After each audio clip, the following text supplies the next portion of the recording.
Very good day to you, ladies and gentlemen. Welcome to another episode of the Candy Talk here on Herman Manyora's YouTube channel. My name is Evan Sokinyi and I'm here with my resident guest, Wakili Willis Otieno. Wakili, how are you? I'm fine, thank you. Happy Madaraka Day to you. Happy Madaraka Day to you. I can see we are here. But then a number of Kenyans are asking, look, what are we celebrating? Is there anything to celebrate about this particular event this time round? You know, because where we are today, we are on the cusp of economic liberation. That is what is disturbing the people of Kenya today. We are in economic bondage. And the people of Kenya needs to be liberated from the failing economy. The legacy politicians have messed our economy that to an extent that being in Kenya is not making meaning to many Kenyans. It's only making meaning to legacy politicians. And you saw them yesterday in their resplendent armor, celebrating, living off the sweat of the people, while the people are suffering economically. This is now an opportunity and a time has come for Kenyans to now do the last and final liberation, the economic liberation of the people of Kenya. That is when celebrating Madaraka will make meaning. Previously, Kenyans were under political bondage. Starting with the colonialists, we got our independence in 1963. Post that, the black Africans who took over leadership did not give the Kenyan people their full political rights. There was still certain restrictions on the access of political rights, including belonging to a political party or even forming a political party, contesting for elective office. The freedom of speech, even just to speak the way you want to speak. There's freedom of assembly, just even to assemble as a group was a problem. You could meet 2 or 3 people and the next time you are arrested. Yes. And you could be detained without trial forever. There was no requirement even of being arraigned in court. So all that was political domination, it was political oppression by the black African. And Kenyans fought for their political liberation and they attained it. I do believe the 2010 Constitution was the final hurdle that solidified our political rights. We now take it for granted that we can even critique the president. We are free to assemble, form political parties. You can freely speak your mind. Because our 2010 Constitution guarantees those rights. 2010 Constitution, 27th of August 2010, in my view, solidified our political journey and the solidification of our political rights. Beyond that, we are still chained by an economic colonialist to the extent that many Kenyans now cannot live a life of dignity. They cannot earn a decent wage. They are qualified, but they cannot get jobs that are commensurate with their qualifications. They are not able to fully participate in the economy of the nation. People are living on less than $1 a day. Very many Kenyans. In fact, getting a meal is a problem to many of our people. So it tells you that we are still in economic bondage in as much as we got political freedom. Political freedoms will not make meaning if you are economically starved. So we are now on the cusp of the third and final liberation, being the economic liberation of the people of Kenya. And it is important that we identify who our oppressors are. Because when you are fighting to be liberated, there's somebody, there's a jailer somewhere. There's somebody who has shackled you with chains of oppression. And our oppressors today are the legacy politicians, the ones who bleed off our taxes, the ones who live large at the expense of the people, the ones to whom they're enjoying economic freedom, while the vast majority of the Kenyan people are suffering. Those are our oppressors, legacy politicians. And the time has come when the Kenyan people, united in one accord, should be able to stand up and say, enough is enough.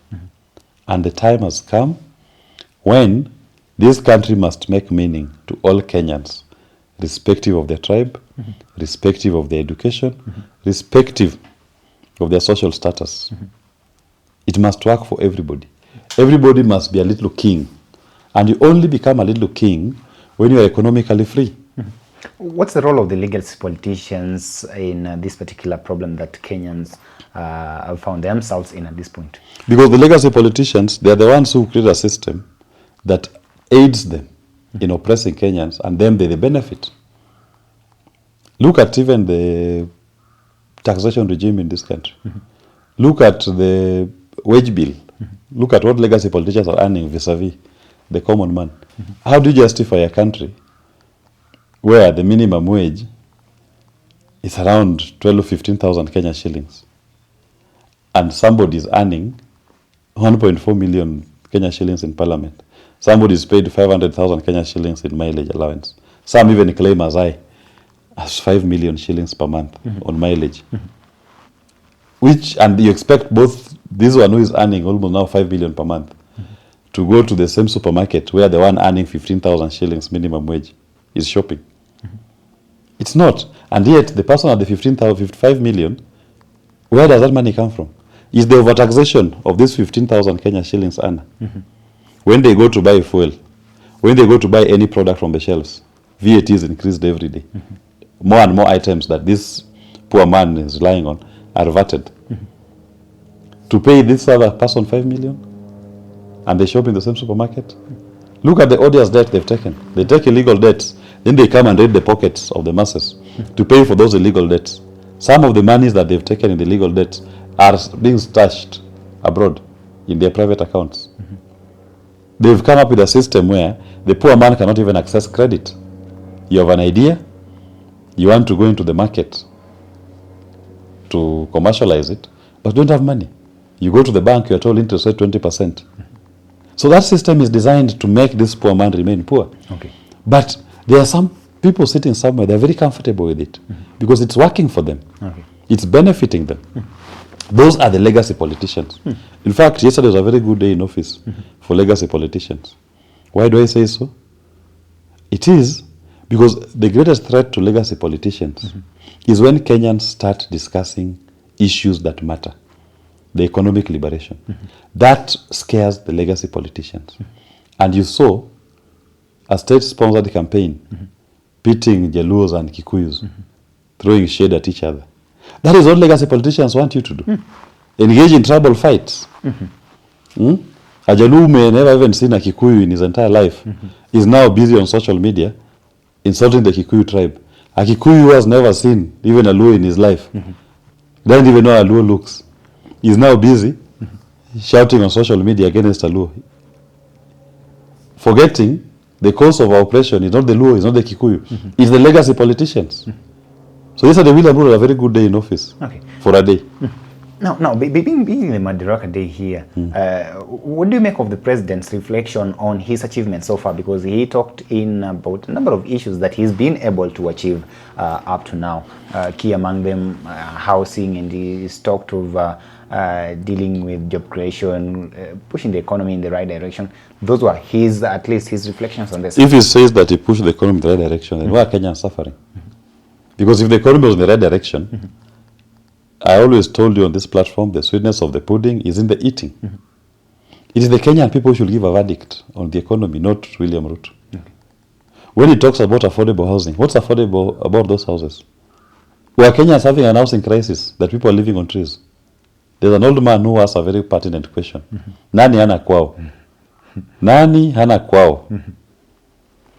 The affordable housing scheme, you go to Mukuru slums and you put up 1,000 housing units in Nairobi, a population of almost 5 million people, and you want us to clap for you? At what cost? Why not come up with policies that can enable the private sector to drive this housing agenda? I've told you before, here in Kilimani, here in Kilimani, there are so many houses that are empty, and there are more houses coming up every day. Why are they not occupied? Because the people are poor. So your main focus should be, how do I change the economic policy of this nation to put money in the pockets of people, not to house them? And what is hindering them from participating fully in the economy? What is the number one hindrance to people's participation in the economy today? To me, number one is tax. And why are they collecting more taxes from people? Because they have taken all odious debts, illegal debts. So they have to raid people's pockets. They are bankrupting these people to pay those illegal debts that they've taken as Jubilee, from Uhuru Kenyatta days to William Ruto days. Even today, they are still taking illegal debts. So, even if you put up all those houses, what will be the condition of lives in those houses? Yeah. And it's not the duty of government. It's not the duty, and it should not be the duty of government to put up houses for people. Allow the market to build houses. I've critiqued the housing nonsense that is going on here. And I'm saying the whole concept of affordable housing is a failure. It's public land. You're collecting tax on it, then you still sell it. And even the value, the cost of selling that land, that house, once it's put up, it is almost the same or even slightly more than what the private sector is offering. Private sector that has used their own land, they've invested their own money, they've looked for market for those houses themselves. So all that is just PR exercise, smoke and mirrors, to lie to Kenyans, to hoodwink them that we are doing something. There's nothing they're doing. Those are PR showbiz exercises. There's nothing fundamental about it that will change anybody's lives. How many people in Nairobi, can you tell me, are being impacted by the affordable housing? None. So the policies of William Ruto have failed the people of Kenya. You're talking about job creation. Which jobs has he created for the people of Kenya? There are more and more qualified Kenyans, right from TVETs to universities, who are out here looking for jobs. Most of them are forced to work or to take jobs that are not commensurate with their qualifications. The economy is not creating jobs commensurate with people's qualifications. You find now a lawyer is now moonlighting as a hawker. A doctor,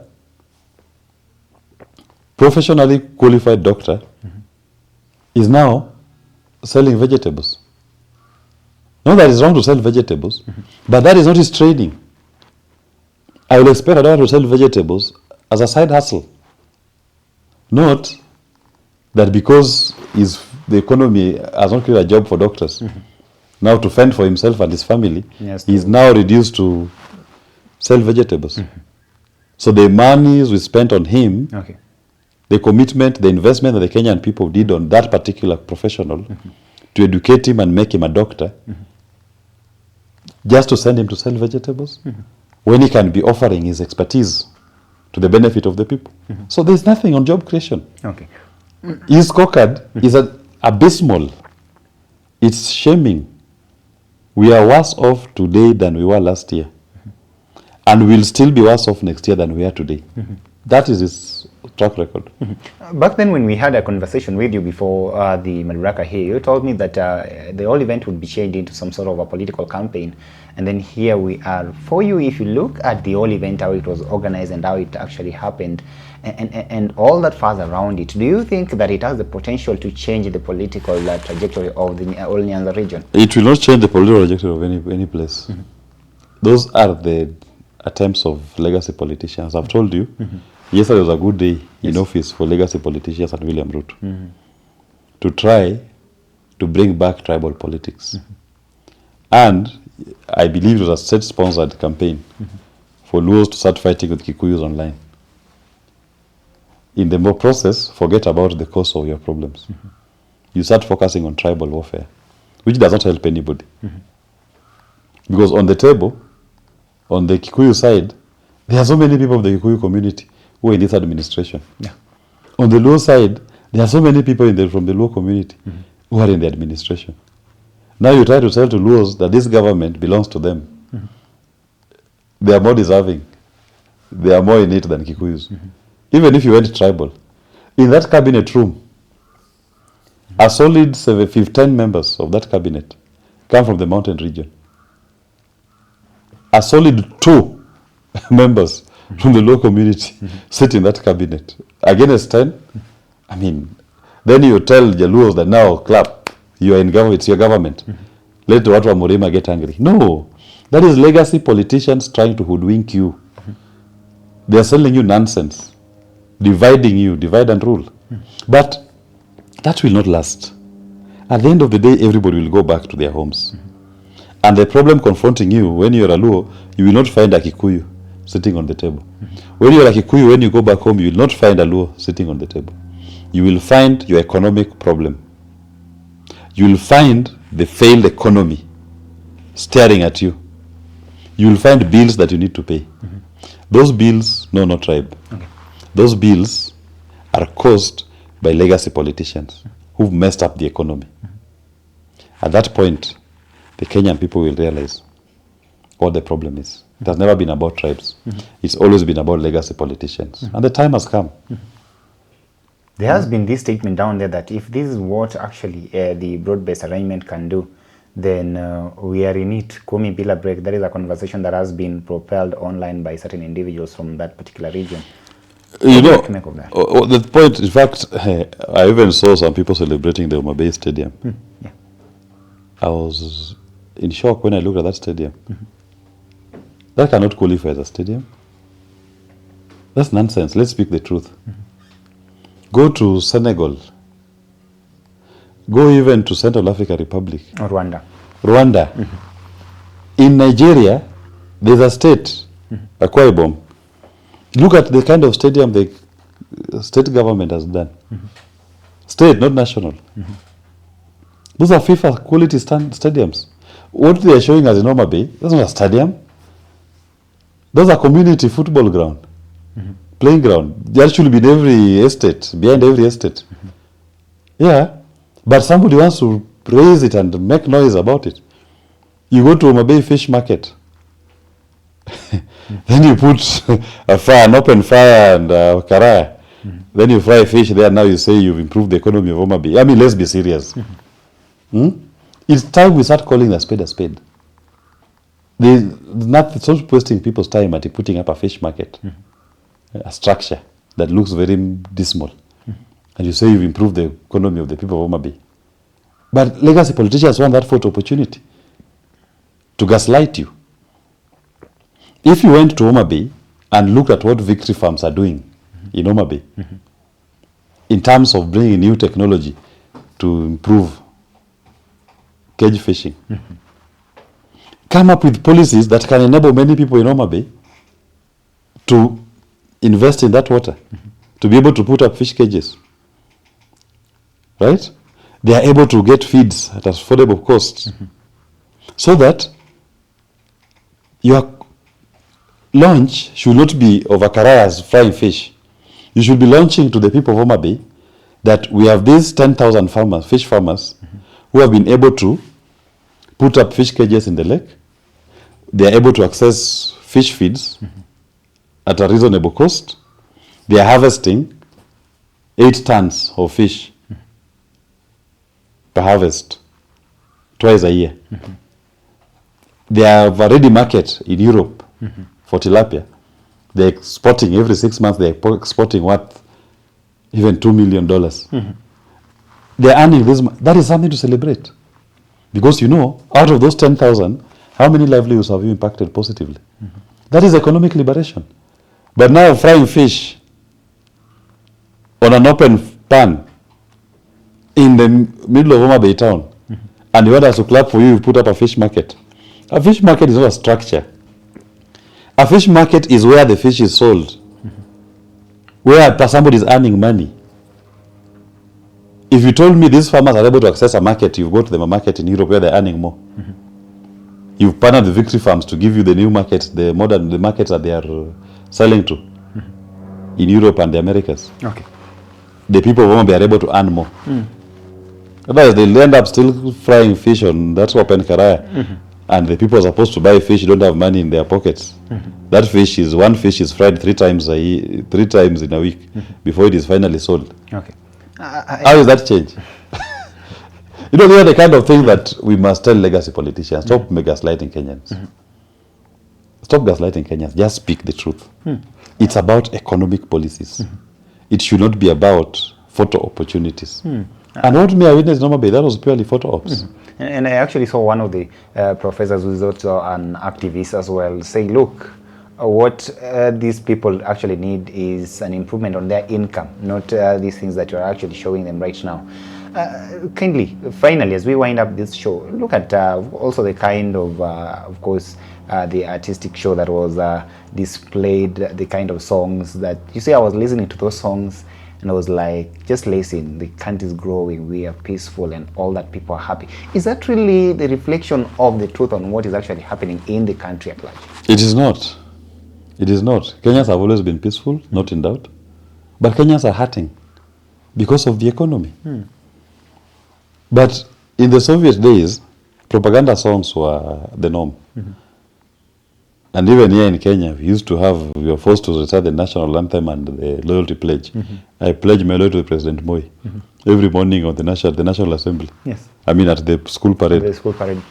It was just part of propaganda to brainwash us. So some of those songs are meant to hoodwink.